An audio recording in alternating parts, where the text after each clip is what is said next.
सुंदरवन नाम के एक जंगल में टूनी चिड़िया, मिट्ठू तोता और कालू कौवा रहते थे। तीनों बहुत अच्छे दोस्त थे। चिड़िया और तोता बहुत ही दयालु और मेहनती थे, पर कौवा बहुत ही कामचोर और आलसी। तीनों जंगल में हंसी खुशी रहा करते थे। जंगल में कुछ दिनों बाद टूनी की शादी होने वाली थी। चारों तरफ खुशी का माहौल था। टूनी, अब कुछ दिनों बाद तुम्हारी शादी है, फिर तुम यहाँ से चली जाओगी। कालू कौवा तो बहुत ही आलसी है, दिन भर सोता रहता है। अब मुझे अकेले ही दाना लेने जाना पड़ेगा। तुम दुखी मत हो मिट्ठू, मैं तुमसे मिलने आती रहूंगी। मेरा ससुराल ज्यादा दूर नहीं है, तुम भी मुझसे मिलने वहाँ आते रहना। फिर मिट्ठू तोता और टूनी चिड़िया कालू के पास जाते हैं और देखते हैं कालू कौवा खर्राटे मार के सो रहा था। अरे कालू कौवा, उठ जाओ, सुबह हो गई है। दिन भर सोते ही रहोगे क्या? अरे मुझे सोने दो, मुझे बहुत नींद आ रही है। तुम दोनों रोज सुबह मेरी नींद खराब कर देते हो। कालू, दाना लेने नहीं चलोगे क्या? मिट्ठू, आज मुझे बहुत नींद आ रही है, तुम दोनों ही मेरे लिए दाना लेकर आ जाना, मैं कल तुम्हारे साथ चलूंगा। ठीक है। फिर टूनी और मिट्ठू दाना लेने चले जाते हैं। फिर दोनों पास वाले जंगल से दाना इकट्ठा कर वापस लौट आते हैं। मिट्ठू, चलो अब कुछ दाना कालू को भी दे आते हैं, उसके पास खाने के लिए कुछ भी नहीं होगा। टूनी, दाना तो हम कालू को दे देंगे, पर ये रोज काम ना करने के बहाने बनाता रहता है, ये बहुत आलसी हो गया है। शाम को जब दोनों कालू के पास जाते हैं तो देखते हैं कालू कौवा अभी भी सोया पड़ा है। कालू, क्या हो गया? जब देखो तुम्हें आलसी आया रहता है, इतना आलस करना सही नहीं है। ठीक है टूनी, कल मैं तुम्हारे साथ चलूंगा, पर आज मुझे खाने के लिए दाना दे दो। फिर कुछ दिनों बाद टूनी की शादी का दिन आ जाता है। टूनी और चुनचुन कबूतर की शादी बड़ी धूमधाम से होती है। शादी में बहुत सारी मिठाइयाँ बनी होती है। कालू कौवा मिठाइयों को देखकर बहुत खुश हो जाता है, ढेर सारी मिठाइयाँ खाने लगता है। फिर कालू और मिट्ठू टूनी को खुशी खुशी विदा करते हैं। टूनी अपने ससुराल में बहुत खुश होकर रहने लगती है। फिर चुनचुन कबूतर टूनी से कहता है, टूनी, मैं डॉक्टर की पढ़ाई करने के लिए शहर जाना चाहता हूँ। मुझे डॉक्टर बनना है, जिससे मैं जंगल के सारे पक्षियों का इलाज कर सकूं। चुनचुन, आप शहर जाओ और मन लगाकर पढ़ाई करो। टूनी, मैं सोच रहा हूँ तुम यहाँ पर अकेली पड़ जाओगी, मैं तुम्हें तुम्हारे मायके छोड़कर आ जाता हूँ।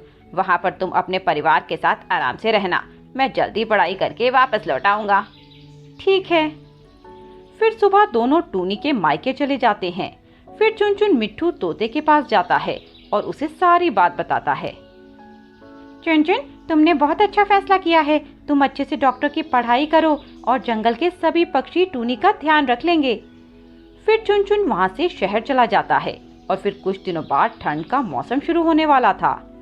लगता है जल्दी ही बारिश का मौसम शुरू हो जाएगा। जंगल के सारे पक्षी अपना अपना घोंसला मजबूत करने में लगे हैं। मेरा घोंसला तो बहुत कच्चा है। तभी टूनी के घर मिट्ठू आता है और टूनी से कहता है, टूनी, पास वाले जंगल में मेला लगा है, तुम भी मेरे साथ मेला देखने चलो। मिट्टू, मैं जल्द ही अंडे देने वाली हूँ, मैं अभी नहीं जा सकती, तुम जाओ, मैं अगली बार तुम्हारे साथ जरूर चलूंगी। ठीक है टूनी, मैं जल्दी ही वापस आ जाऊंगा। मैंने तुम्हारे लिए कुछ दाना रखा है, तुम आराम से ये दाना खा लेना। फिर मिट्ठू वहाँ से चला जाता है। तभी वहाँ कालू कौवा आ जाता है।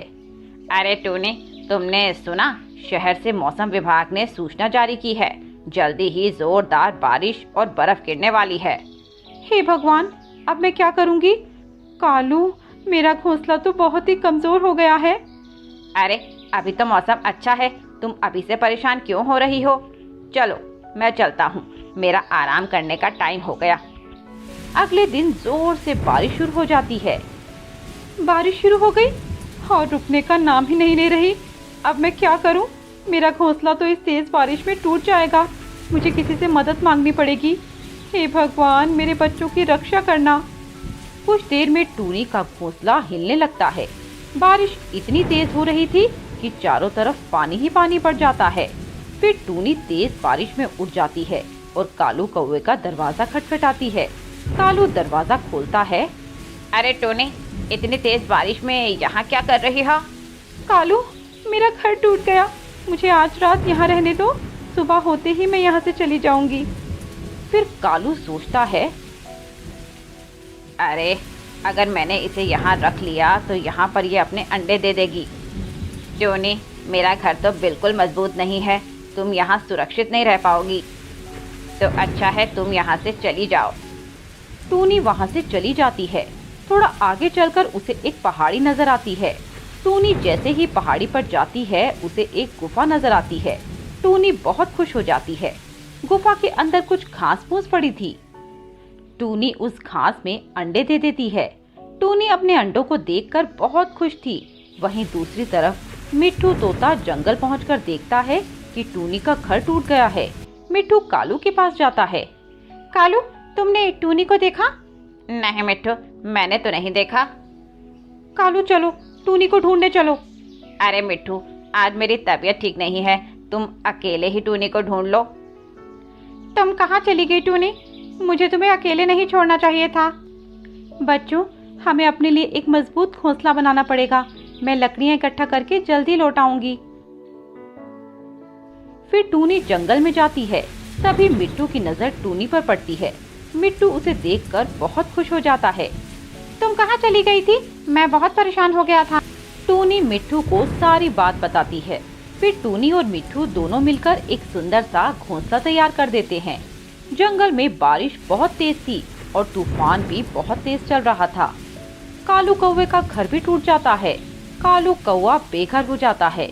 वह अपने घोंसले से उड़ जाता है। तभी उसकी नजर एक मजबूत घर पर पड़ती है। वह जोर से दरवाजा खटखटाता है। टूनी दरवाजा खोलती है। टूनी, तुम्हारा घोंसला तो टूट गया था। अरे कालू, ये सब छोड़ो, तुम पहले जल्दी से अंदर आ जाओ, नहीं तो बीमार पड़ जाओगे। टूनी, मुझे माफ कर दे, मैंने तुझसे झूठ बोला और तुझे अकेला छोड़ दिया। कालू, गलती तो किसी से भी हो सकती है। तुम्हें अपनी गलती का एहसास हो गया, मैंने तुमको माफ कर दिया।